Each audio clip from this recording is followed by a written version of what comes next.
हाँ बताइए। हिमवान ने कहा आप लोग मेरी प्रकार सुन न मानो मैं मेरी कन्या को हर ले गया, ऐसा नहीं हुआ तो इसे किसी काले सांप ने काट लिया ही, सिंह खा गए होंगे। हाय हाय मेरी बेटी कहाँ गई, किसी दुष्ट ने मेरी पुत्री मार डाला।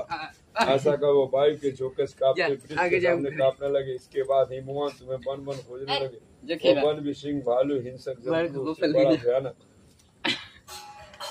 भयानक हो रहा था। तुम भी अपनी सुखियों के साथ भयानक वन में चलती चलती गई पहुंचे। वहाँ एक नदी बह रही थी।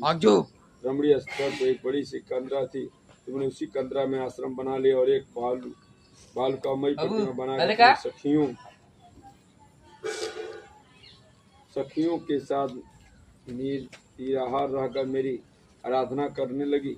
जब भाद्रपद शुक्ल पर तब तुमने मेरा विधिवत पूजन किया और रात भर जाकर की दया जिससे मुझे प्रसन्न करने की प्रभाव से मेरा आसन डगमगा उठा।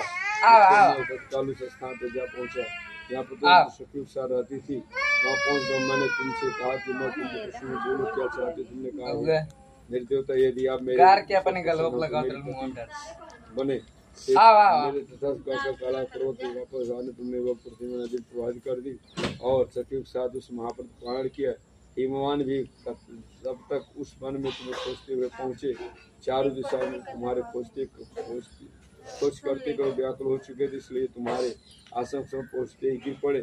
थोड़ी देर बाद उन्होंने नदी के तट पर दो कन्याओं को उन्होंने लगा लिया। फिर पूछा सिंह जंतुओं से भरे इस वन में क्यों आप पहुंची। पार्वती ने उत्तर दिया, हे पिताजी मैंने पहले अपने को शिव जी के हाथों दिया था। आपने मेरी बात टाल दी, इससे मैं यहाँ चली आई।